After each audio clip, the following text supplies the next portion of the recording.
Hello students, welcome to दक्षिणा ई classroom.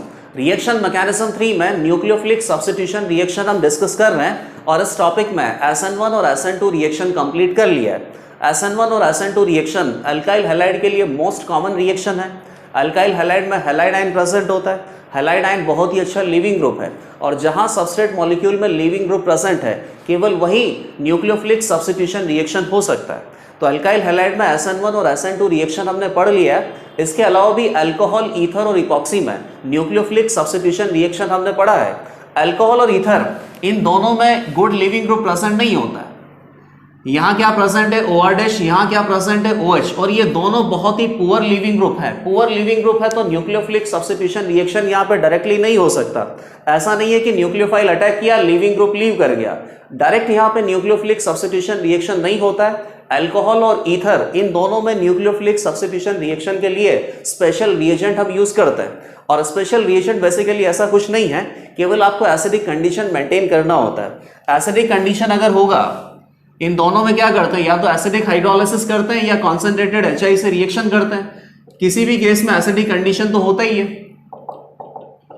ये O का जो लॉन पेयर H+ को डोनेट होगा तो यहाँ क्या बनेगा OH2+, यहाँ क्या बनेगा OR-H+, और ये दोनों लिविंग ग्रुप बहुत ही अच्छे हैं, OH2+ और ROH। Good leaving group of substrate molecule में प्रेजेंट है तो न्यूक्लियोफिलिक सब्स्टिट्यूशन रिएक्शन हो सकता है। सेकंड स्टेप में क्या होगा, न्यूक्लियोफाइल का अटैक होगा, सबस्ट्रेट मॉलिक्यूल से अटैच होगा और ये लिविंग ग्रुप यहां से लीव करेगा। कौन सा मैकेनिज्म फॉलो करना है, SN1 या SN2, ये आपने ऑलरेडी स्टडी किया हुआ है। SN1 या SN2 मैकेनिज्म रिएक्शन कंडीशंस पे डिपेंड करता है, सबस्ट्रेट मॉलिक्यूल पे डिपेंड करता है, और इन दोनों को देखने के बाद ही हम यहाँ पे SN1 या SN2 मैकेनिज्म को फॉलो करके फाइनली रिएक्शन के प्रोडक्ट बना सकते हैं। तो यहाँ तक SN1 और SN2 रिएक्शन हमने स्टडी कर लिया है। लास्ट टॉपिक जो हमें स्टडी करना है that is nucleophilic substitution reaction in aromatic halides और अराइल हैलाइड। तो इसको बेसिकली क्या बोलते हैं, SN2AR रिएक्शन, सब्स्टिट्यूशन न्यूक्लियोफिलिक बाइमॉलिक्यूलर इन अराइल हैलाइड। ये टॉपिक हमें डिस्कस करना है और ये फाइनल टॉपिक है रिएक्शन मैकेनिज्म 3 में। इस टॉपिक को डिस्कस करने से पहले ये कुछ क्वेश्चंस अटेम्प्ट कर लेते हैं। ये क्वेश्चन सारे बहुत सिंपल क्वेश्चन है, लेकिन बेसिकली कंसेप्ट को रिवाइज करने के लिए नेसेसरी है। तो एज यूजुअल पहले आप इनको अटेम्प्ट करके देख लो, उसके बाद 1 by 1 हम सारे क्वेश्चंस डिस्कस करते हैं। तो पहले आप इन्हें नोट कर लीजिए।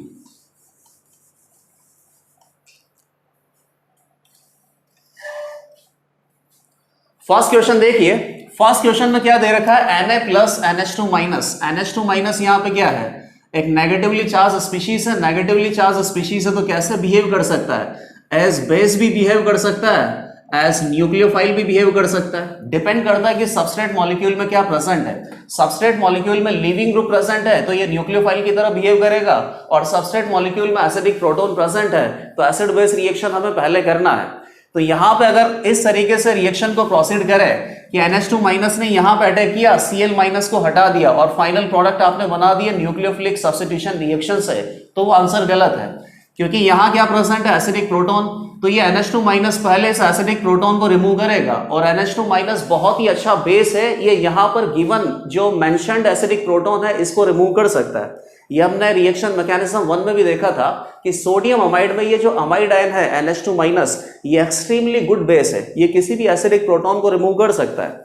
तो इस एसिडिक प्रोटॉन को रिमूव करने के बाद ये सबस्ट्रेट मॉलिक्यूल किस तरीके से हो जाएगा, O- और यहाँ पे Cl। अब बेसिकली क्या है, ये NH2- तो कंज्यूम हो गया क्योंकि 1 इक्विवेलेंट था, और यहाँ पे 1 एसिडिक प्रोटॉन को इसने रिमूव कर लिया। अब इंटरनल न्यूक्लियोफाइल प्रेजेंट है, इंटरनल लिविंग ग्रुप प्रेजेंट है, तो ये कंडीशंस में रिएक्शंस बहुत फास्ट होती है और साइक्लाइजेशन के प्रोडक्ट हमें मिलते हैं 1 2 3 4 5 6। एक जगह ऑक्सीजन है, इसने जिस कार्बन पर अटैक किया है बेसिकली, या फिर जिस जगह ये ऑक्सीजन कनेक्टेड था वहां एक CH3 प्रेजेंट है, तो ये फाइनल इसका आंसर हो गया। क्वेश्चन नंबर 2 पे आते हैं। यहां हमें क्या दे रखा है, इपॉक्सी। इपॉक्सी के केस में न्यूक्लियोफिलिक सब्स्टिट्यूशन रिएक्शन में SN1 और SN2 मैकेनिज्म कौन सी रिएक्शन कंडीशंस पे डिपेंड करता है। एसिडिक मीडियम है तो SN1 फॉलो करना है, और बेसिक मीडियम है तो SN2 फॉलो करना है। कहीं पर भी यहाँ पे आपको H+ नजर आ रहा है क्या फर्स्ट रिएजेंट में, बिल्कुल नहीं। इनफैक्ट यहाँ पे बेसिक कंडीशंस है RMgX, ये क्या होता है, ग्रिग्नार्ड रिएजेंट। तो यहाँ क्या प्रेजेंट है, कार्बन के ऊपर माइनस है, Mgr positive, anything that has a negative charge is a very good base and is a very good nucleophile। और बेसिकली यहाँ तो कार्बन पे नेगेटिव चार्ज है, तो ये इलेक्ट्रॉन तो बहुत इजीली डोनेट किए जा सकते हैं। और आपको बता भी रखा है कि ग्रिग्नार्ड रिएजेंट बहुत ही अच्छा बेस होता है, इलेक्ट्रॉन को बहुत इजीली डोनेट कर सकता है, बहुत ही अच्छा न्यूक्लियोफाइल भी होता है। तो यहाँ न्यूक्लियोफाइल है, या फिर ऐसा अज्यूम कर सकते हैं कि बेसिक कंडीशंस है। बेसिक कंडीशंस में इपॉक्सी में न्यूक्लियोफिलिक सब्स्टिट्यूशन रिएक्शन क्या फॉलो करता है? SN2 mechanism. SN2 मैकेनिज्म में ये न्यूक्लियोफाइल कहाँ अटैक करेगा? उसी कार्बन पे अटैक करेगा जहां पर स्टेरिक हिंड्रेंस बेसिकली कम है। तो ये टर्मिनल कार्बन आइटम पे अटैक करेगा, ये रिंग इधर से ओपन होगा, तो फाइनली आपको प्रोडक्ट क्या मिलेगा?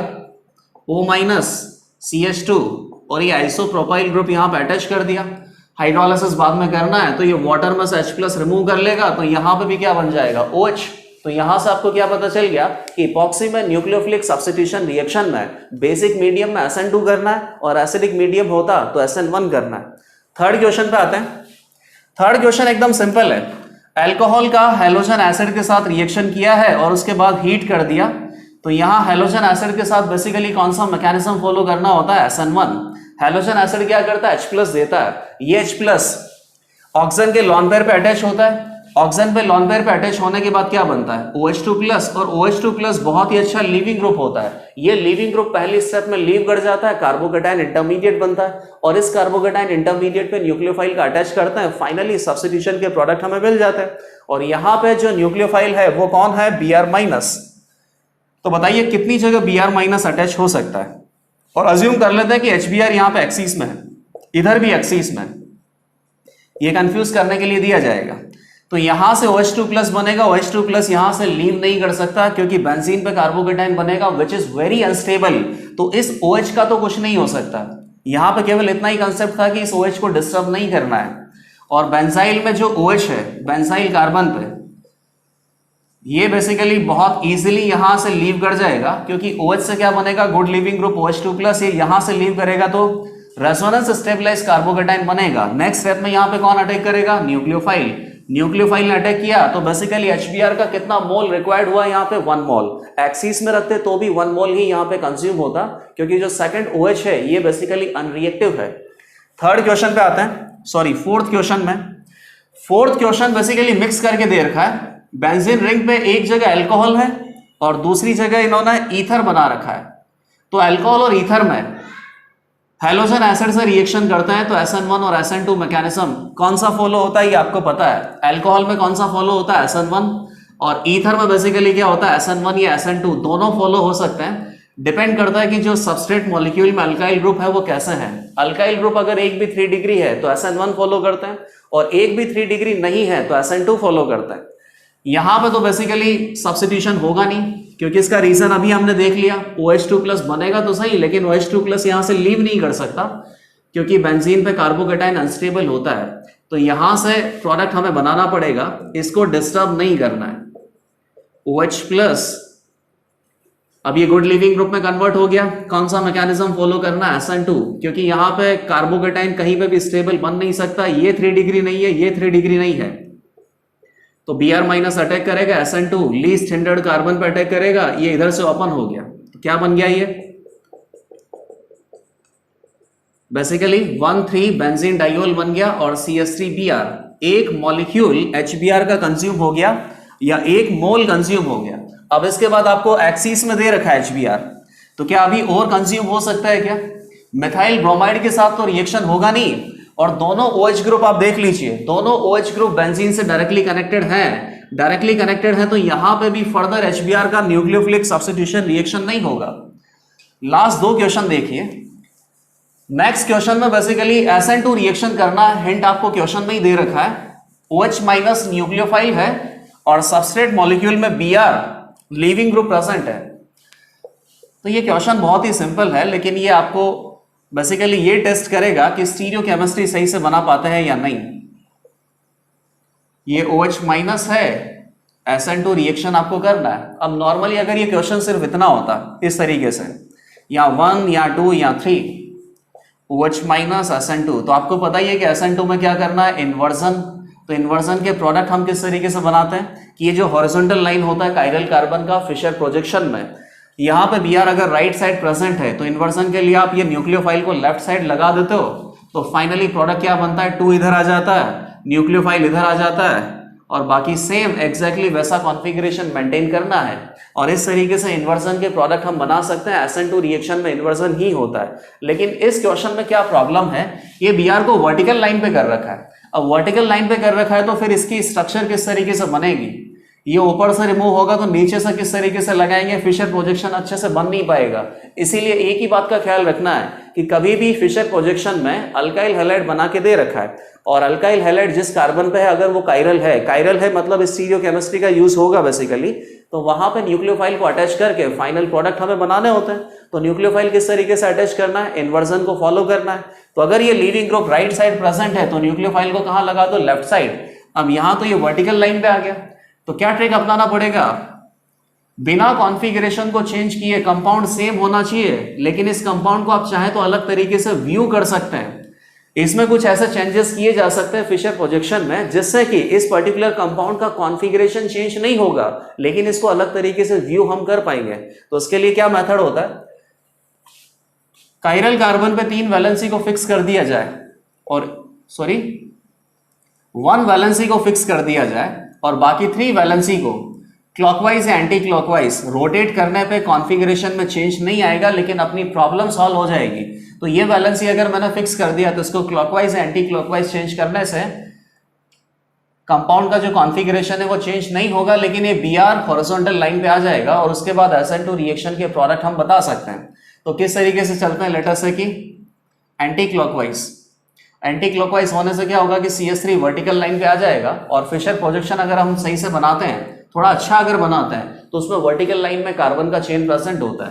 तो इस CH3 को मुझे वर्टिकल लाइन पे लेके जाना है, तो ये CH3 इधर आ गया, ये Br इधर आ गया, ये H इधर आ गया, और ये जो वैलेंसी है ये मैंने फिक्स रखा। अब तो सिंपल है, OH माइनस इधर से अटैक करेगा, ये लीविंग ग्रुप यहां से लीव कर जाएगा, तो हाइड्रोजन फाइनली इधर आ जाएगा। तो फाइनल प्रोडक्ट हमें क्या मिल गया, OH CH3 C2H5 CH3, ये फाइनल प्रोडक्ट है। और इसमें कायरल कार्बन का जो कॉन्फ़िगरेशन है वो एग्जैक्टली सही है। इस फाइनल प्रोडक्ट को आप चाहे तो किसी और तरीके से भी बना सकते हैं, जैसे कि मान लो कि Br आपने कहा क्लॉकवाइज शिफ्ट करके Br को राइट पे रखा होता तो न्यूक्लियोफाइल इधर से अटैक करता, और ऐसा करने से ऐसा नहीं है कि प्रोडक्ट चेंज हो जाता, प्रोडक्ट सेम ही होता। अगर आप उसमें कायरल कार्बन की कॉन्फ़िगरेशन डिटरमाइन करते तो प्रोडक्ट सेम ही आता, लेकिन हर बार फिशर प्रोजेक्शन को आप अलग तरीके से व्यू कर सकते हो। ये डिपेंड करता है कि क्वेश्चन कौन बना रहा है, कोई भी अपने तरीके से अटेम्प्ट कर सकता है, लेकिन उसका कॉन्फ़िगरेशन मेंटेन होगा, बस दिखने का तरीका अलग होगा। लास्ट क्वेश्चन आप देखिए, लास्ट क्वेश्चन में क्या दे रखा है, 1 इक्विवेलेंट ऑफ KOH, और ये कुछ एसिड डेरिवेटिव टाइप का आपको दे रखा है। यहां पर अगर ऑक्सीजन होता तो ये एनहाइड्राइड होता, और एनहाइड्राइड में ऑक्सीजन को रिप्लेस करके नाइट्रोजन लगा रखा है, एसिड डेरिवेटिव ही है ये। 1 इक्विवेलेंट KOH है, तो ये बेसिकली क्या है, बेस है और न्यूक्लियोफाइल है।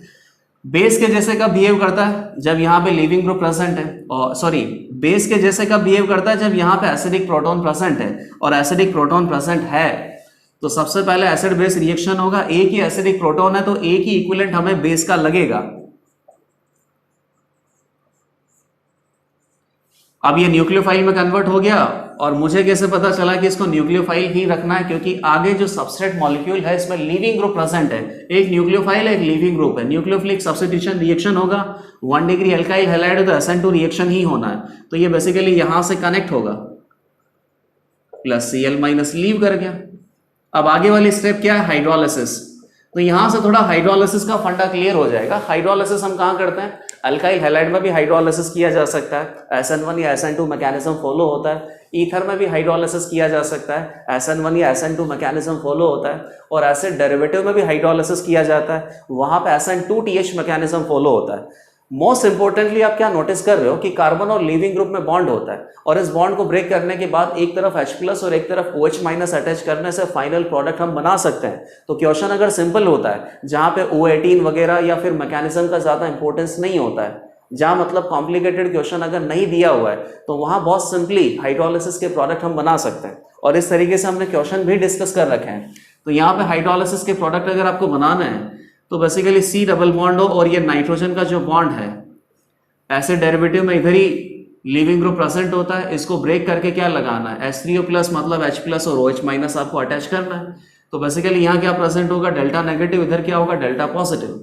तो डेल्टा पॉजिटिव पे क्या लगेगा, OH माइनस, OH माइनस, इधर से बॉन्ड ब्रेक हो गया, यहाँ क्या लगेगा, H प्लस, H प्लस। तो फाइनली आपको क्या मिल गया, बेंजीन डाइकार्बोक्सिलिक एसिड, क्या नाम होता है इसका, थैलिक एसिड।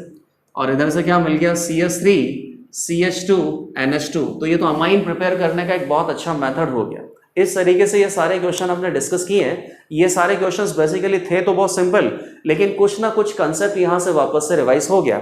और अब हम डिस्कस करेंगे SN2AR रिएक्शन। नेक्स्ट रिएक्शन है nucleophilic substitution reaction in aryl halide. Aryl halide substrate molecule है।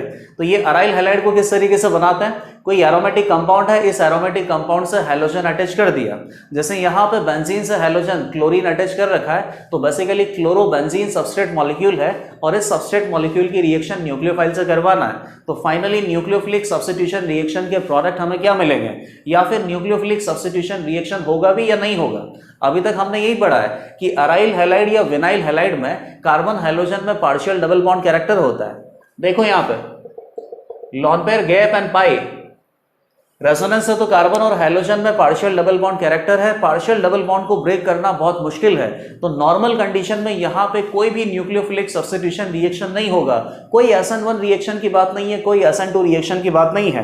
बेसिकली यहाँ पे रिएजेंट हमें क्या मिल सकता है, या तो डाइल्यूट NaOH मिल सकता है या कॉन्सेंट्रेटेड NaOH मिल सकता है। इन एनी केस न्यूक्लियोफाइल कौन है, OH माइनस, ये इधर अटैक करके लीविंग ग्रुप को लीव करवाएगा। कोई प्रोडक्ट हमें यहाँ पे नहीं मिलना है। तो जब कोई प्रोडक्ट ही नहीं मिलना है तो अराइल हैलाइड में न्यूक्लियोफिलिक सब्स्टिट्यूशन रिएक्शन हम किस तरीके से पढ़ सकते हैं, पहली बात तो ये हो गई। और दूसरा क्या है कि यहाँ पे कार्बन हाइड्रोजन में पार्शियल डबल बॉन्ड है, ये partial double bond normal condition में ब्रेक नहीं होगा, तो नॉर्मल कंडीशन में सब्स्टिट्यूशन रिएक्शन नहीं है। लेकिन यही पर्टिकुलर रिएक्शन आपको फिनॉल में पढ़ना भी है। ये बेसिकली फिनॉल प्रिपेयर करने का बहुत अच्छा मेथड है। अब मैं क्या करूँ यहाँ पे कि ये जो NaOH है डाइल्यूट और कॉन्सेंट्रेटेड, इसको हटा देते हैं। यहाँ पे फ्यूज्ड NaOH, मोल्टन NaOH लेते हैं, 623 kelvin 300 ATM pressure, extreme conditions अगर लगाएंगे तो फाइनली Cl को रिप्लेस करके कौन आ जाएगा, OH, और फिनॉल एज अ प्रोडक्ट हमें मिलेगा। लेकिन ये जो कंडीशंस है कि फ्यूज्ड NaOH आपको यूज करना है, 623 केल्विन यूज करना है, ये कंडीशंस किसी भी रिएक्शन में हमें नहीं मिलती है। तो फाइनली यहां से हमें एक ही कंक्लूजन ड्रॉ करना है कि नॉर्मल हेलोबेंजीन में हैलोजन यहाँ पे क्या होगा, लीविंग ग्रुप। नॉर्मल हेलोबेंजीन में न्यूक्लियोफिलिक सब्स्टिट्यूशन रिएक्शन नहीं होता है, एक्सट्रीम कंडीशंस में ये पॉसिबल है। तो फिर बेसिकली अराइल हैलाइड में न्यूक्लियोफिलिक सब्स्टिट्यूशन रिएक्शन का पॉसिबल हो सकता है। तो इसकी कंडीशन है कि इस हेलोबेंजीन में आप एक इलेक्ट्रॉन विड्रॉइंग ग्रुप लगा दो। इलेक्ट्रॉन विड्रॉइंग ग्रुप या तो ऑर्थो पे अटैच होना चाहिए, मेटा पे अटैच होना चाहिए। यहाँ पे कौन है, लीविंग ग्रुप, या तो ऑर्थो पोजीशन पे या मेटा पोजीशन पे कौन लगाना है, इलेक्ट्रॉन विड्रॉइंग ग्रुप। ये इलेक्ट्रॉन विड्रॉइंग ग्रुप बेसिकली क्या करेगा, यहां से इलेक्ट्रॉन डेंसिटी रिड्यूस कर देगा। ऑर्थो पे है या पैरा पे है तो ये इलेक्ट्रॉन डेंसिटी यहां पे घटा देगा। अब यहां पे अगर कोई न्यूक्लियोफाइल प्रेजेंट है सिस्टम में तो ये न्यूक्लियोफाइल इधर अटैक करेगा, लीविंग ग्रुप लीव करेगा, तो फाइनली आपको प्रोडक्ट मिल जाएगा। यहां पे अपने पास क्या हो सकता है, इलेक्ट्रॉन विड्रॉइंग ग्रुप, और प्रोडक्ट में लीविंग ग्रुप को रिप्लेस करके कौन आ गया, न्यूक्लियोफाइल। ये प्रोडक्ट हमें मिल सकता है। लेकिन हेलोबेंजीन जो रिंग है, अराइल हैलाइड की बात है तो हेलोबेंजीन की बात होगी। हेलोबेंजीन में कोई इलेक्ट्रॉन विड्रॉइंग ग्रुप प्रेजेंट होना चाहिए, ऑर्थो पोजीशन पे या पैरा पोजीशन पे, दोनों पे अटैच होगा, या दोनों ऑर्थो और प्लस पैरा पोजीशन पे अटैच होगा तो और अच्छी बात है। जितना ज्यादा इलेक्ट्रॉन विड्रॉइंग ग्रुप प्रेजेंट होगा, यहाँ इलेक्ट्रॉन डेंसिटी उतना ही डिक्रीज हो जाएगा। जितना इलेक्ट्रॉन डेंसिटी डिक्रीज होगा, न्यूक्लियोफिलिक अटैक फास्ट होगा। और बाकी और क्या हेल्प मिलता है, ये रिएक्शन मैकेनिज्म को पढ़ने के बाद पता चलेगा। तो सबसे पहला पॉइंट यहाँ पे क्या आ गया कि ये जो SN2AR रिएक्शन है, इसका मतलब क्या है, सब्स्टिट्यूशन न्यूक्लियोफिलिक बाइमॉलिक्यूलर एरोमेटिक या अराइल हैलाइड। तो सब्स्टिट्यूशन है, न्यूक्लियोफिलिक है, बाइमॉलिक्यूलर है या नहीं, है मैकेनिज्म को पढ़ने के बाद पता चलेगा। और अराइल हैलाइड में ये न्यूक्लियोफिलिक सब्स्टिट्यूशन रिएक्शन हम देख रहे हैं। क्या लिखेंगे, characteristic reaction of aryl halide with ortho para position occupied by electron withdrawing group. Electron withdrawing group ortho या पैरा पोजीशन पे प्रेजेंट होगा तो हेलोबेंजीन में न्यूक्लियोफिलिक सब्स्टिट्यूशन रिएक्शन पॉसिबल है।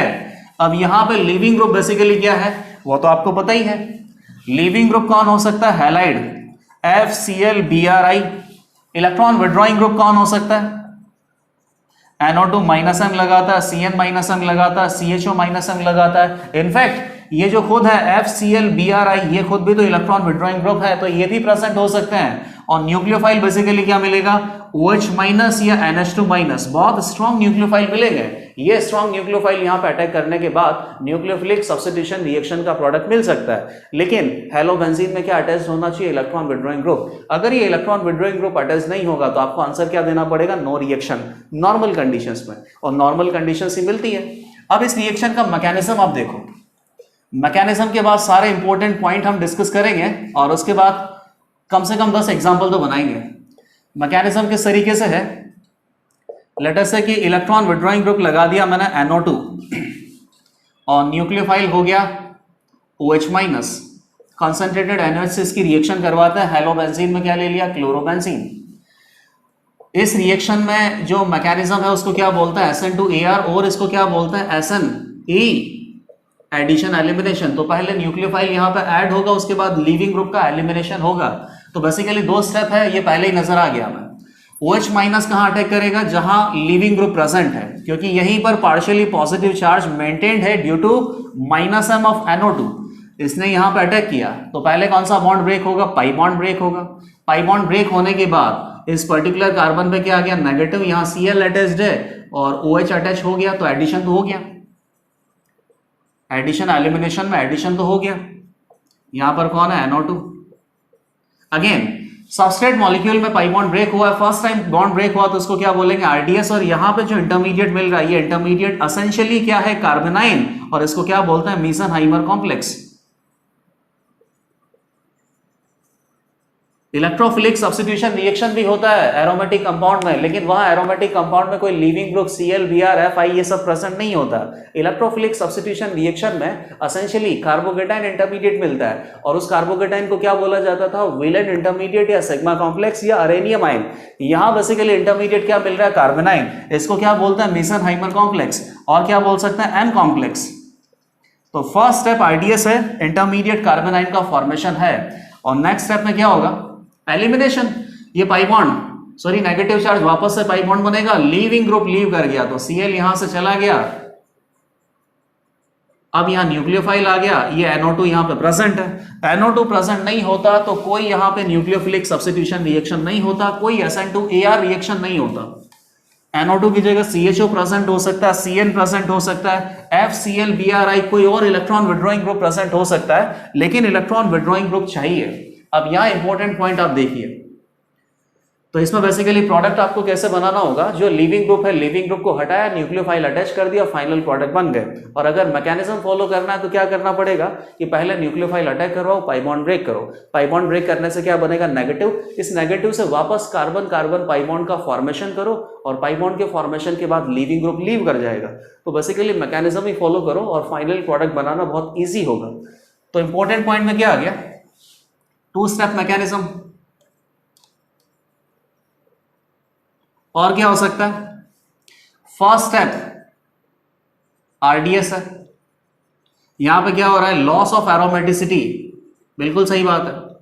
जहां एरोमेटिसिटी का लॉस है, जहां सिचुएशन अनस्टेबल बन रही है, तो अनस्टेबल सिचुएशन बनेगा तो बहुत धीमे बनेगा, बहुत टाइम लगेगा, बहुत स्लो प्रोसेस होगा, और स्लो प्रोसेस को हम क्या बोलते हैं, रेट डिटरमाइनिंग स्टेप। स्टेप 1 में और क्या हो रहा है, इंटरमीडिएट का फॉर्मेशन हो रहा है। इंटरमीडिएट क्या है, M कॉम्प्लेक्स, मीसेनहाइमर कॉम्प्लेक्स, एसेंशियली ये क्या है, कार्बोनाइन। फोर्थ और क्या हो सकता है कि इस रेट डिटरमाइनिंग स्टेप को देखा जाए तो इस पर्टिकुलर रिएक्शन के लिए रेट ऑफ रिएक्शन का एक्सप्रेशन भी लिखा जा सकता है, रेट कांस्टेंट के multiplied by substrate molecule nucleophile, दोनों का पार्टिसिपेशन है RDS स्टेप में। सबस्ट्रेट मॉलिक्यूल कौन है, अराइल हैलाइड, और यहां कौन है, न्यूक्लियोफाइल। अब यहां से इस रेट एक्सप्रेशन को देख के क्या बोला जा सकता है कि ये रिएक्शन कैसा है, बाई मॉलिक्यूलर है। रेट डिटरमाइनिंग स्टेप में 2 मॉलिक्यूल्स का पार्टिसिपेशन है, ये दोनों मॉलिक्यूल्स में बॉन्ड ब्रेकिंग या बॉन्ड फॉर्मेशन का प्रोसेस हो रहा है, बाई मॉलिक्यूलर रिएक्शन। और क्या लिख सकते हैं, एडिशन एलिमिनेशन मैकेनिज्म फॉलो हो रहा है, एडिशन एलिमिनेशन, ये मैकेनिज्म और कहां फॉलो होता है, आपने SN2TH रिएक्शन भी पढ़ा है। SN2TH रिएक्शन कहाँ होता है? एसिड डेरिवेटिव में। तो एसिड डेरिवेटिव में पहले क्या करता है? न्यूक्लियोफाइल अटैक करता है, इसके बाद एक टेट्राहेड्रल इंटरमीडिएट बनता है। अभी तक केवल एडिशन होता है, उसके बाद एलिमिनेशन करने के लिए क्या करना पड़ता है? O के ऊपर जो नेगेटिव चार्ज है ये वापस कार्बन के साथ पाई बॉन्ड बनाता है और लीविंग ग्रुप लीव करता है। तो सेकंड स्टेप को क्या बोलता है? एलिमिनेशन। SN2TH रिएक्शन में भी एडिशन एलिमिनेशन मैकेनिज्म फॉलो होता है। अब वापस इस रिएक्शन पे आते हैं। नेक्स्ट इंपॉर्टेंट पॉइंट यहां पे क्या होगा? Reactivity order. तो बताइए किसी भी रिएक्शन में रिएक्टिविटी ऑर्डर हम कैसे निकालते हैं? रिएक्टिविटी ऑर्डर के लिए क्या देखना पड़ता है? Rate determining step. Rate determining step कौन सा? स्टेप 1। और स्टेप 1 में बेसिकली क्या हो रहा है? पाई बॉन्ड का ब्रेक होने के बाद मीसेनहाइमर कॉम्प्लेक्स कार्बेनाइन बन रहा है। तो इसको क्या लिख सकते हैं? Stability of कार्बेनाइन। Stability of कार्बेनाइन। और कार्बेनाइन को बेसिकली कौन स्टेबलाइज करेगा? Electron withdrawing group. तो जितना ज्यादा इलेक्ट्रॉन विड्रॉइंग ग्रुप यहां पे प्रेजेंट होगा उतना ही ज्यादा कार्बेनाइन की स्टेबिलिटी होगी और SN2AR रिएक्शन का जो रिएक्टिविटी है ये ज्यादा आएगा। तो बेसिकली अगर यहाँ पे लिविंग ग्रुप कौन प्रेजेंट है? Fluorine, chlorine, bromine, iodine. और ये पॉइंट यहाँ पे सबसे इंपॉर्टेंट होगा, ये ऑब्जर्वेशन आप देखना कि फ्लोरीन, क्लोरीन, ब्रोमीन, आयोडीन के केस में SN2AR रिएक्शन का जो रिएक्टिविटी है ये फास्ट कहाँ पे होगा? तो आपको क्या लगता है कि लिविंग ग्रुप लीव करता है? तो लिविंग ग्रुप अगर अच्छे से लीव कर जाता है तो बेसिकली रेट ऑफ रिएक्शन ज्यादा आता है, बिल्कुल अच्छी बात है। और अच्छा लिविंग ग्रुप कौन सा है? आयोडीन। तो यहाँ पे आयोडोबेंजीन में रेट ऑफ रिएक्शन ज्यादा आना चाहिए, लेकिन ये सब नहीं करना है। इस पर्टिकुलर रिएक्शन को देखो, रेट डिटरमाइनिंग स्टेप से ही किसी भी पर्टिकुलर रिएक्शन का रिएक्टिविटी ऑर्डर आता है। अब रेट डिटरमाइनिंग स्टेप में आप देख लीजिए, क्या कार्बन लिविंग ग्रुप का बॉन्ड ब्रेक हो रहा है क्या? बिल्कुल नहीं। यहाँ रेट डिटरमाइनिंग स्टेप में क्या बन रहा है? कार्बेनाइन इंटरमीडिएट। कार्बेनाइन इंटरमीडिएट जितना ज्यादा स्टेबल होगा रेट ऑफ रिएक्शन उतना ही ज्यादा होगा। तो कार्बेनाइन इंटरमीडिएट को कौन ज्यादा स्टेबलाइज कर सकता है? फ्लोरीन का -I, फिर क्लोरीन का -I, फिर ब्रोमीन का -I, लास्ट में आयोडीन का -I। तो यहाँ पे जो रिएक्टिविटी ऑर्डर है नॉर्मल SN1 SN2 रिएक्शन के रिएक्टिविटी ऑर्डर के जस्ट ऑपोजिट आएगा। फ्लोरीन यहाँ पे अगर होगा तो SN2AR रिएक्शन का जो रिएक्टिविटी है ये बहुत ज्यादा आने वाला है। तो यहां से हमें क्या पता चल गया कि कार्बेनाइन को स्टेबलाइज करना है तो रिएक्टिविटी ऑर्डर किसका ज्यादा आएगा? AR, F, फिर Cl, फिर Br, फिर I। फ्लोरीन अगर प्रेजेंट होगा अराइल हैलाइड में तो बेसिकली फ्लोरीन का जो -I है ये कार्बेनाइन को बहुत ज्यादा स्टेबल कर सकता है। कार्बेनाइन इंटरमीडिएट ज्यादा स्टेबल होगा तो रेट ऑफ रिएक्शन ज्यादा आएगा। और ये ऐसा क्यों करना पड़ा? क्योंकि ये जो कार्बन हाइड्रोजन बॉन्ड का ब्रेकिंग होता है जब लिविंग ग्रुप लीव करता है, तो लिविंग ग्रुप अगर आसानी से लीव कर जाता है तो रेट ऑफ रिएक्शन ज्यादा आता है। यहां पे लिविंग ग्रुप जब लीव कर रहा है तो वो कौन से स्टेप है? Fast step. स्लो स्टेप में लिविंग ग्रुप लीव नहीं कर रहा है तो क्या लिखना पड़ेगा? Carbon hydrogen bond breaking is not involved in RDS step. Carbon halogen bond breaking is involved in fast step. और फास्ट स्टेप पे तो रिएक्शन का जो रेट है वो डिपेंड नहीं करता है। तो यहां पर बेसिकली अपने पास जो रिएक्टिविटी ऑर्डर है जस्ट ऑपोजिट बना है। अल्काइल फ्लोराइड में रेट ऑफ रिएक्शन ज्यादा होगा और अल्काइल आयोडाइड में रेट ऑफ रिएक्शन कम होगा। अब इस पर्टिकुलर रिएक्शन के लिए हम कुछ एग्जांपल डिस्कस करते हैं और ये सारे एग्जांपल बहुत सिंपल होंगे। सबस्ट्रेट मॉलिक्यूल कौन होगा? Aryl halide. अराइल हैलाइड में बेसिकली एरोमेटिक बेंजीन रिंग से कोई हैलाइड आयन कनेक्टेड होना चाहिए, फ्लोरीन, क्लोरीन, ब्रोमीन, आयोडीन। तो यहां से आपको लिविंग ग्रुप तो मिल गया। अब यहां पे अगर न्यूक्लियोफिलिक सब्स्टिट्यूशन रिएक्शन आपको करवाना है तो उसके लिए इलेक्ट्रॉन विड्रॉइंग ग्रुप भी प्रेजेंट होना चाहिए। इलेक्ट्रॉन विड्रॉइंग ग्रुप कहां होना चाहिए? लिविंग ग्रुप के जस्ट ऑर्थो पे या पैरा पे, तब जाके रिएक्शन पॉसिबल है। और न्यूक्लियोफाइल क्या मिलेगा? या तो OH- मिलेगा या NH2- मिलेगा। तो बहुत इजीली इस क्वेश्चन के या इस रिएक्शन के जो प्रोडक्ट हैं वो बना पाएंगे। और डायरेक्ट अगर आपको प्रोडक्ट बनाना है तो भी ठीक है और मैकेनिज्म फॉलो करना है तो भी अच्छे से आ जाएगा। मैकेनिज्म बेसिकली क्या होगा कि पहले तो न्यूक्लियोफाइल को ऐड करना है और मीसेनहाइमर कॉम्प्लेक्स कार्बेनाइन बनाना है। अब इस कार्बेनाइन से कार्बन के साथ वापस से पाई बॉन्ड का फॉर्मेशन करना है और लिविंग ग्रुप को लीव करवाना है। 2 स्टेप मैकेनिज्म होता है। फर्स्ट क्वेश्चंस बहुत इजी हैं। फ्लोरोबेंजीन में पैरा पे नाइट्रो लगा दिया, कॉन्सेंट्रेटेड NOH मैंने यहाँ पे दे दिया तो Na+OH- यहाँ पे न्यूक्लियोफाइल हो गया और यही रिएजेंट सभी में कॉमन रखेंगे। 4th क्वेश्चन तक तो कोई मीनिंग बनता ही नहीं है। 4th क्वेश्चन तो आपको जबरदस्ती दे रखा है। 4th क्वेश्चन तक आप इजीली प्रोडक्ट बना सकते हो, लेकिन यहां पे कुछ और पूछा जाएगा। फ्लोरीन को रिप्लेस करके क्लोरीन आ गया, ब्रोमीन आ गया, आयोडीन आ गया, हर जगह लीविंग ग्रुप अलग है। इन चारों ऑप्शंस में आप प्रोडक्ट तो इजीली बना लोगे, लेकिन यहां पे क्वेश्चन क्या होगा कि कौन सी रिएक्शन में रिएक्टिविटी ऑर्डर या रेट ऑफ रिएक्शन ज्यादा होगा। अगले क्वेश्चन से यहां पे क्या हो सकते हैं? फिफ्थ, अब ऐसा करते हैं कि इलेक्ट्रॉन विड्रॉइंग ग्रुप बढ़ा देते हैं और लीविंग ग्रुप सेम रहने देते हैं। तो ये इस क्वेश्चन का जो आंसर है वो भी आप बहुत इजीली बता पाओगे। और यहां पे भी बेसिकली रिएक्टिविटी ऑर्डर आपको बताना है, प्रोडक्ट बताने की जरूरत नहीं है क्योंकि प्रोडक्ट तो बहुत इजीली आ जाएगा। न्यूक्लियोफाइल कौन होगा? OH minus. Sixth,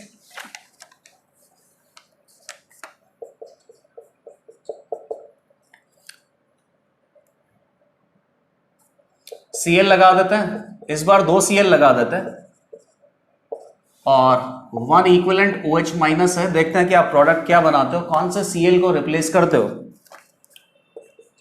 next question, ये भी इजी सा क्वेश्चन है। यहां पे केवल Cl ही लगा हुआ है, तो इलेक्ट्रॉन विड्रॉइंग ग्रुप भी यहां पे कौन है? Cl ही है, 1 equivalent OH minus. Eighth question, Cl leaving group लगा दिया, NO2 इलेक्ट्रॉन विड्रॉइंग ग्रुप लगा दिया और न्यूक्लियोफाइल कौन आ गया? ये बेसिकली एम्बिडेंटेड न्यूक्लियोफाइल हो गया। तो यहां पे भी आप प्रोडक्ट क्या बनाओगे? सिमिलरली लास्ट क्वेश्चन क्या है? नाइन्थ, फ्लोरीन और क्लोरीन लगा देते हैं, इससे भी कंसेप्ट क्लियर हो जाएंगे कि कौन सा आपको रिमूव करना है। Na plus OH minus, 1 equivalent आपको दे रखा है। 10th, ये लास्ट क्वेश्चन है। 2 Cl आपने लगा दिया, क्लोरीन एक लीविंग ग्रुप की तरह एक्ट करेगा, दूसरा इलेक्ट्रॉन विड्रॉइंग ग्रुप की तरह एक्ट करेगा। और यहां से बेसिकली 2 रिएक्शन हमें करवाना है, एक्सिस ऑफ NaOH और एक्सिस ऑफ NaCN। प्रोडक्ट क्या मिलेंगे? हर किसी क्वेश्चन में बहुत सारे कॉन्सेप्ट इन्वॉल्व हैं और सारे क्वेश्चन बहुत अच्छे हैं। पहले 4 क्वेश्चन का आंसर तो बहुत इजीली आ जाएगा। किस तरीके से? न्यूक्लियोफाइल अटैक करेगा, लीविंग ग्रुप चला जाएगा, SN2AR रिएक्शन होगा, पहले एडिशन होगा फिर बाद में एलिमिनेशन होगा।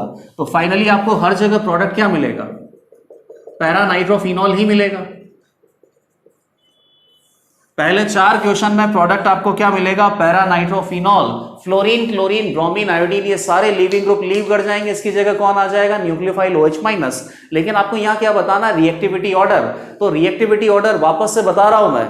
आपको क्या लगता है कि हैलाइड आयन में आयोडीन अच्छा लीविंग ग्रुप है? अच्छा लीविंग ग्रुप है तो इजीली लीव करेगा, तो रेट ऑफ रिएक्शन ज्यादा आना चाहिए। ऐसा कब होता है? जब carbon halogen bond breaking process RDS step में इन्वॉल्व होता है। यहां पर आपने देखा है कि RDS स्टेप में कार्बन हेलोजन का जो बॉन्ड है ये ब्रेक नहीं हो रहा है, केवल कार्बोनाइन इंटरमीडिएट बन रहा है। तो जो कार्बोनाइन इंटरमीडिएट को ज्यादा स्टेबल कर सकता है वहां पे रेट ऑफ रिएक्शन ज्यादा होगा। तो कार्बोनाइन इंटरमीडिएट को कौन स्टेबलाइज करता है? Electron withdrawing group. और इलेक्ट्रॉन विड्रॉइंग ग्रुप में फ्लोरीन का जो माइनस आई है ये सबसे तगड़ा है, तो इसी केस में रिएक्टिविटी ऑर्डर ज्यादा होगा।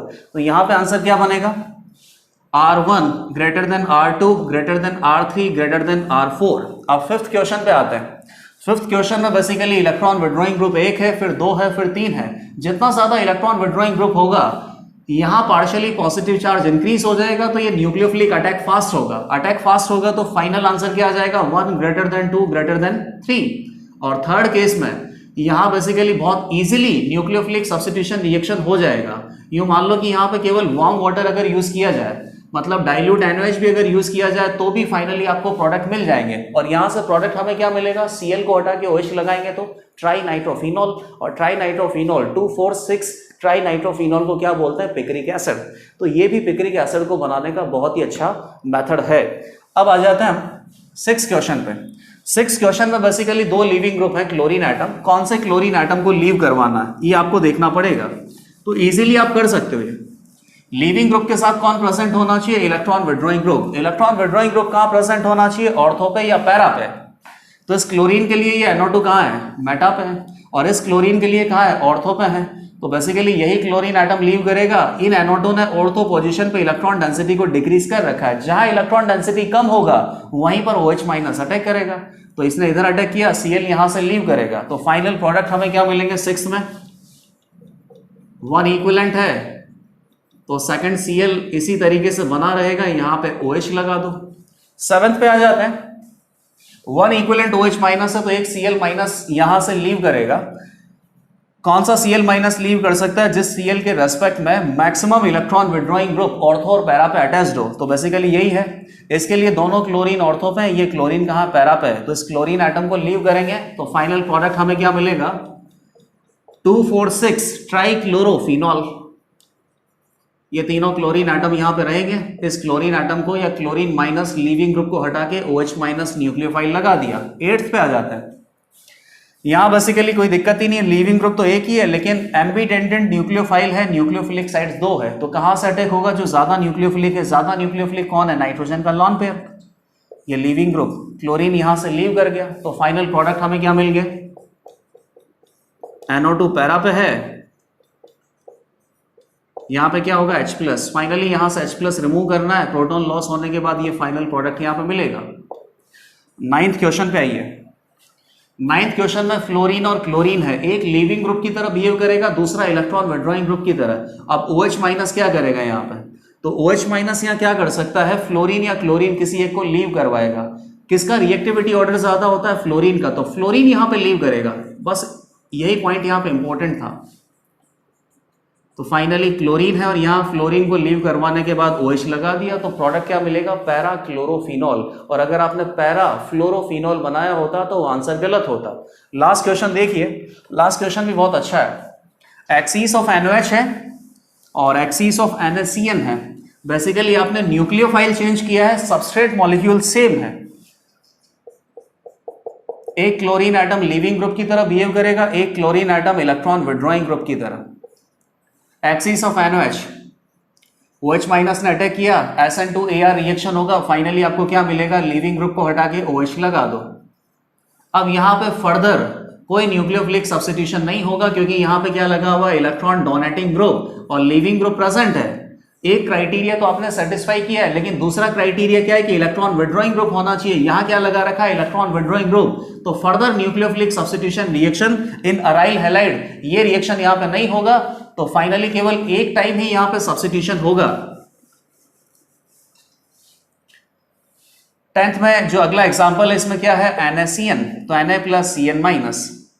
अगेन Na क्या है? यहां पे फर्स्ट ग्रुप का जो मेटल है तो आयनिक कैरेक्टर ज्यादा होगा, आयनिक कैरेक्टर ज्यादा होगा तो इसको आप Na+ और Cn- लिख सकते हैं। एम्बिडेंटेड न्यूक्लियोफाइल ये भी है। कहां से अटैक होगा? जहां इलेक्ट्रॉन डेंसिटी ज्यादा है, कार्बन पे। इधर से अटैक किया, Cl को लीव करवा दिया तो प्रोडक्ट हमें क्या मिल गया? पैराक्लोरोबेंजीन कार्बोनाइट्राइल। अब फर्दर यहां पे न्यूक्लियोफिलिक अटैक वापस से हो सकता है क्योंकि एक्सिस में दे रखा है। क्यों हो सकता है? उसका रीजन है ये इलेक्ट्रॉन विड्रॉइंग ग्रुप प्रेजेंट है, यहाँ लीविंग ग्रुप प्रेजेंट है। इलेक्ट्रॉन विड्रॉइंग ग्रुप की प्रेजेंस में SN2AR रिएक्शन पॉसिबल है तो उसने इधर अटैक किया, Cl को लीव करवाया तो फाइनली आपको क्या प्रोडक्ट मिलेंगे? यहाँ पे बेंजीन 1,4 डाइकार्बोनाइट्राइल। और ये यहाँ पे SN2AR रिएक्शन के सारे एग्जाम्पल हमने कंप्लीट कर लिए हैं। इनफैक्ट रिएक्शन मैकेनिज्म 3 में हर किसी टाइप का न्यूक्लियोफिलिक सब्स्टिट्यूशन रिएक्शन हमने पढ़ लिया है। SN2AR रिएक्शन हमने कंप्लीट कर लिया है। ये एक फाइनल क्वेश्चन अटेम्प्ट कर लेते हैं, इसके बाद रिएक्शन मैकेनिज्म 3 ये टॉपिक कंप्लीट हो जाएगा। तो ये क्वेश्चन बेसिकली बहुत सिंपल है। सबस्ट्रेट मॉलिक्यूल में लीविंग ग्रुप लगा रखा है Cl, मतलब कौन सा केस है? अल्काइल हैलाइड का। और अल्काइल हैलाइड में जो हैलाइड आयन होता है ये बहुत ही अच्छा लिविंग ग्रुप होता है। SN2 मैकेनिज्म करना है और OH माइनस यहाँ पे न्यूक्लियोफाइल है तो फाइनल प्रोडक्ट हमें बनाना है। इनफैक्ट आपको और कैसे पता चल सकता है कि DMSO dimethyl sulphoxide polar aprotic solvent है और यहां से न्यूक्लियोफाइल क्या मिलेगा? OH minus. Polar aprotic solvent की प्रेजेंस में SN2 मैकेनिज्म को प्रेफरेंस देना है। तो SN2 मैकेनिज्म है, OH माइनस न्यूक्लियोफाइल है, सबस्ट्रेट मॉलिक्यूल में लिविंग ग्रुप प्रेजेंट है, फाइनल प्रोडक्ट आप बना दो। तो जो भी आप फाइनल प्रोडक्ट बनाओगे, एक्सपेक्टेड प्रोडक्ट, वो बेसिकली गलत आंसर आएगा और इसीलिए इस क्वेश्चन को हम डिस्कस कर रहे हैं। तो एक्सपेक्टेड प्रोडक्ट हमारे पास यहां पे क्या होंगे? जहां रिएक्शन नहीं होना है उसको छेड़खानी नहीं करनी है। यहां तो कोई लिविंग ग्रुप प्रेजेंट नहीं है ना, यहां लिविंग ग्रुप प्रेजेंट है, नीचे की साइड Cl लगा हुआ है तो ऊपर की साइड हम यहां पे क्या लगा देंगे? न्यूक्लियोफाइल OH माइनस को। इन्वर्जन के प्रोडक्ट हमें मिलने चाहिए तो प्रोडक्ट हम क्या बना सकते हैं? ये एक्सपेक्टेड प्रोडक्ट है, लेकिन ये एक्सपेक्टेड प्रोडक्ट यहां पे गलत है, बिल्कुल गलत है। अब आप इसमें क्वेश्चन में थोड़ा नोटिस कीजिए कि जिस कार्बन से लीविंग ग्रुप लगा हुआ है उसके बगल में किसी न किसी कार्बन पे कोई एक ऐसा ग्रुप लगा हुआ है जिसके पास लॉन पेयर है, और क्या ये लॉन पेयर बेसिकली यहाँ पे रिएक्शन मैकेनिज्म को अफेक्ट कर सकता है क्या? जो साइड में यहाँ पे ग्रुप लगा हुआ है, इस ग्रुप की वजह से इस पर्टिकुलर रिएक्शन का मैकेनिज्म क्या होगा और प्रोडक्ट बेसिकली यहाँ पे क्या हो सकता है? ये जो प्रोडक्ट हमने यहाँ पे बनाया ना, ये एक्सपेक्टेड प्रोडक्ट यहाँ पे गलत है।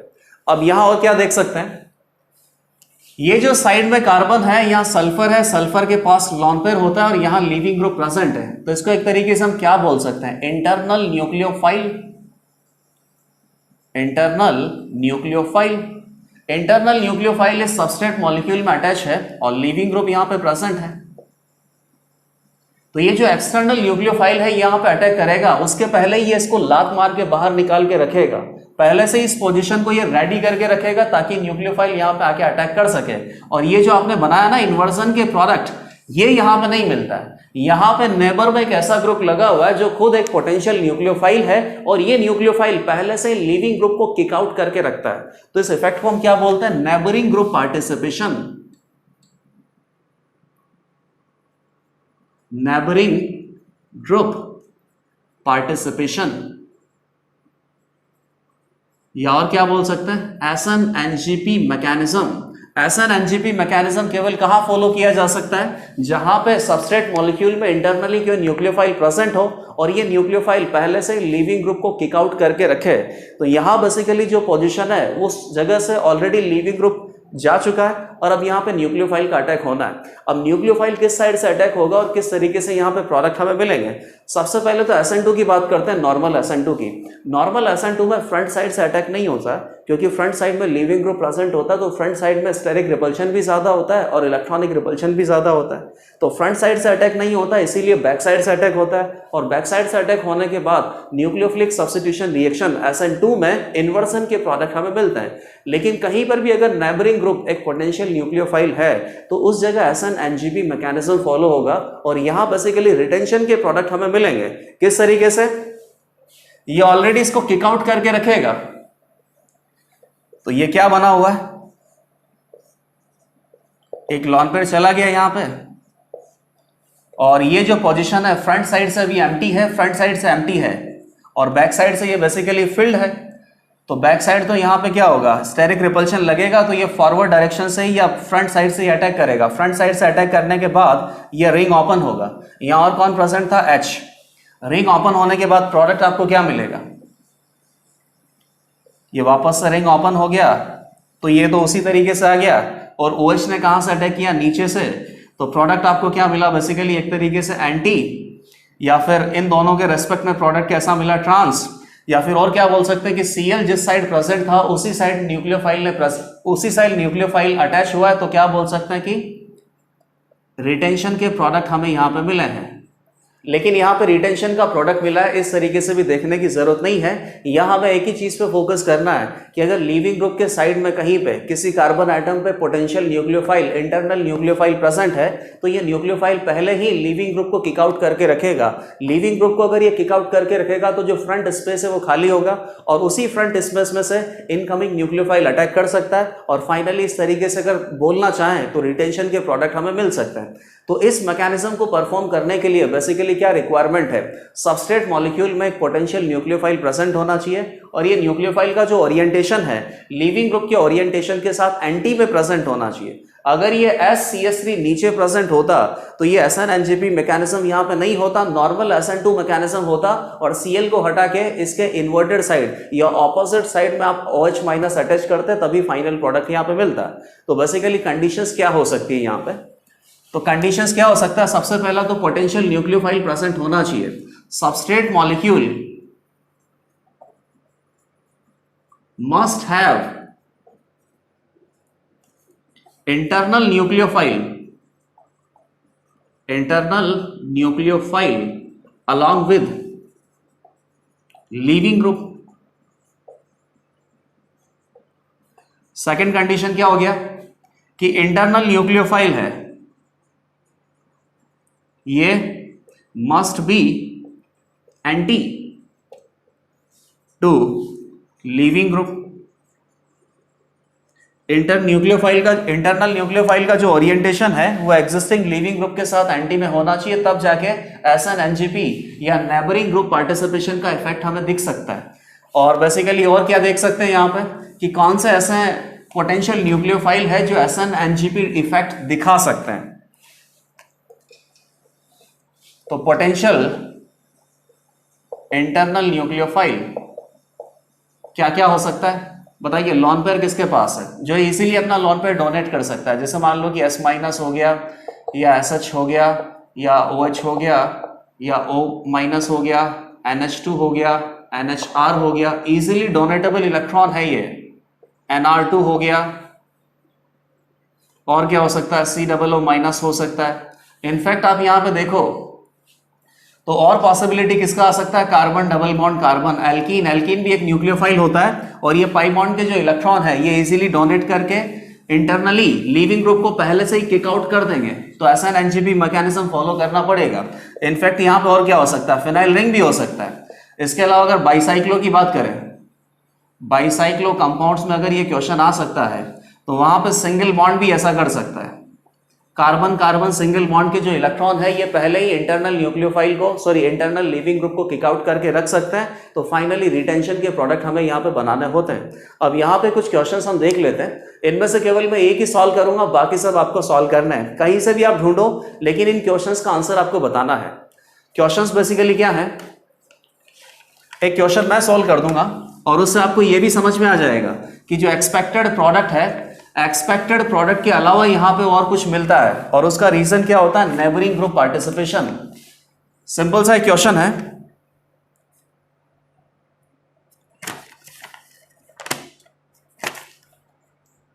यहां सल्फर लगा देते हैं, इधर क्लोरीन है, इस कार्बन को मेंशन कर देता हूं, कार्बन 14 है, जहां मेंशन नहीं किया वो कार्बन 12 ही होता है। ये OH- है। SN2 मैकेनिज्म आपको फॉलो करना है एक तरीके से और फाइनली आपको प्रोडक्ट बनाने हैं। अब इस क्वेश्चन को हम डिस्कस कर लेंगे, बाकी किसी भी क्वेश्चन को डिस्कस नहीं करेंगे। यहां पर भी कार्बन 14 है, H और Cl है, OH- न्यूक्लियोफाइल का अटैक है एक तरीके से। इन सारे क्वेश्चंस के प्रोडक्ट आपको बनाने हैं, चाहे आप ये कैसे भी कहीं से भी देखो। क्वेश्चन नंबर 3, ये सारे क्वेश्चंस बहुत इंपॉर्टेंट हैं। D OH- 1 इक्विवेलेंट, एक तरीके से SN2 अटैक ही होगा। सॉरी 1 इक्विवेलेंट नहीं होगा, यहाँ पे 2 इक्विवेलेंट का रिक्वायरमेंट होगा। जब क्वेश्चन आप अटेम्प्ट करोगे तो आपको अपने आप ही समझ में आ जाएगा कि 2 इक्विवेलेंट का रिक्वायरमेंट क्यों है। सिमिलरली ये जो पाई बॉन्ड है, ये पाई बॉन्ड भी SN2 अटैक कर सकता है। सॉरी नेबरिंग ग्रुप पार्टिसिपेशन में या नेबरिंग ग्रुप पार्टिसिपेशन का मैकेनिज्म यहां पे फॉलो करना पड़ सकता है क्योंकि ये पोटेंशियल इंटरनल न्यूक्लियोफाइल है। सिमिलरली और क्या हो सकता है? बेंजीन बना देते हैं एक, यहां पे OCH3 लगा देते हैं ताकि OCH3 बेंजीन रिंग में इलेक्ट्रॉन डेंसिटी को इंक्रीज कर दे। यहां Cl लगा दिया, OH- है, इसको थोड़ा और अच्छे से बना देता हूं मैं। इस कार्बन को 14 इंडिकेट कर देता हूं, पोटेंशियल प्रोडक्ट आपको बनाने हैं। एक क्वेश्चन और बना देते हैं लास्ट फाइनल बाइसाइक्लो टाइप से। यहां पे OTS मैंने लगा दिया, गुड लिविंग ग्रुप होता है, OTS इधर लगा दिया हाइड्रोजन, और OTS के जस्ट ऑपोजिट में एक पाई बॉन्ड लगा रखा है OH- SN2 अटैक यहां पे फॉलो करना है। किस तरीके से पता चलेगा कि NOH का जो प्रेजेंस है वो बेसिकली डाइमिथाइल सल्फोक्साइड या एसीटोन में है, पोलर एप्रोटिक सॉल्वेंट में है। एक क्वेश्चन हम यहां पे बना लेते हैं, फर्स्ट क्वेश्चन। तो फर्स्ट क्वेश्चन में आपको क्या लगता है कि Cl यहां पे अटैच्ड है, SN2 अटैक करवाना है, तो OH- ने इधर अटैक किया, लीविंग ग्रुप को लीव करवा दिया, तो फाइनल प्रोडक्ट क्या मिल गया? कार्बन 14, कार्बन से क्या लगा दिया? OH। ये एक्सपेक्टेड प्रोडक्ट है, ठीक है, एक्सपेक्टेड प्रोडक्ट ये है, अच्छी बात है। लेकिन इसके अलावा एक और प्रोडक्ट मिलता है और वो प्रोडक्ट बेसिकली क्या है जिसको आप एक्सपेक्ट करते ही नहीं हो।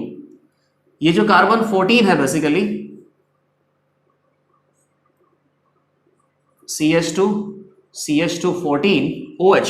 अब बताओ ये प्रोडक्ट यहां पे किस तरीके से मिल सकता है जबकि कार्बन 14 पे कोई लिविंग ग्रुप प्रेजेंट नहीं है। लिविंग ग्रुप प्रेजेंट नहीं है तो न्यूक्लियोफाइल यहां क्यों अटैक करेगा? यहां अटैक करेगा तब जाके इस कार्बन 14 से OH लग सकता है, और यहां तो बेसिकली स्ट्रक्चर ही चेंज हो गया है।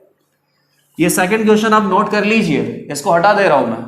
यहाँ पे भी कार्बन 14 है, तो इसके भी आपको सारे जो पॉसिबल प्रोडक्ट है वो बनाने हैं। अब ये प्रोडक्ट यहाँ पे किस तरीके से है, तो उसका सिंपल सा आंसर है नेबरिंग ग्रुप पार्टिसिपेशन। ये 14 है, या क्लोरीन है, लीविंग ग्रुप प्रेजेंट है, पोटेंशियल इंटरनल न्यूक्लियोफाइल प्रेजेंट है, तो ये बेसिकली इधर अटैक करके इसको ऑलरेडी रिमूव करके रखेगा। रिमूव करके रखेगा तो एक लॉन पेयर यहाँ प्रेजेंट है, ये कार्बन 14 है, यहाँ कार्बन है, इस तरीके से। अब बताइए जो न्यूक्लियोफाइल यहाँ पे है कौन है, OH माइनस, ये कहाँ अटैक कर सकता है, इस कार्बन पे अटैक करेगा तो ये इधर से ओपन हो जाएगा। एग्जैक्टली एक्सपेक्टेड प्रोडक्ट ही यहाँ पे मिलेगा। लेकिन ये न्यूक्लियोफाइल इधर भी तो अटैक कर सकता है, दोनों ही कार्बन एकदम इक्विवेलेंट है, कहीं पे कोई स्टेरिक हिंड्रेंस कम या ज्यादा नहीं है। इधर अटैक करेगा तो ये बेसिकली यहां से ओपन हो जाएगा। यहां से ओपन होने के बाद प्रोडक्ट हमें क्या मिलेगा, इधर से कनेक्टेड है कार्बन, ये लास्ट में कार्बन 14 है और यहाँ पे न्यूक्लियोफाइल कौन आ गया, OH माइनस। तो ये फाइनली अनएक्सपेक्टेड प्रोडक्ट भी यहाँ पे मिल सकता है और इसका केवल एक ही रीजन है, नेबरिंग ग्रुप पार्टिसिपेशन। और ये कब हो सकता है, जब सबस्ट्रेट मॉलिक्यूल में लीविंग ग्रुप प्रेजेंट हो, इंटरनल न्यूक्लियोफाइल प्रेजेंट हो, ये इंटरनल न्यूक्लियोफाइल लीविंग ग्रुप के साथ एंटी में प्रेजेंट हो, तो उस केस में अनएक्सपेक्टेड प्रोडक्ट भी हमें मिलते हैं। बाकी ये सारे क्वेश्चंस के आंसर आप बनाना।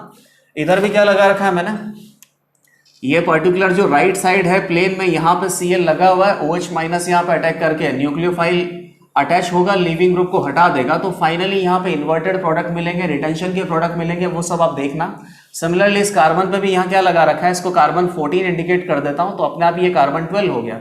तो जो एक्सपेक्टेड प्रोडक्ट है उसके अलावा भी कोई और प्रोडक्ट मिल सकता है क्या, इसका मतलब जो ये OH माइनस है, ये OH माइनस कार्बन 14 से भी अटैच हो सकता है क्या।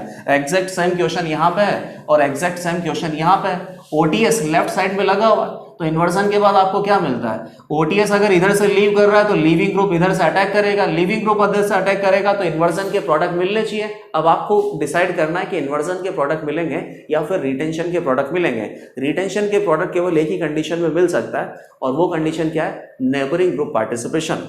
यहाँ पे रिएक्शन मैकेनिज्म 3 ये टॉपिक हमने कंप्लीट कर लिया है। ओके।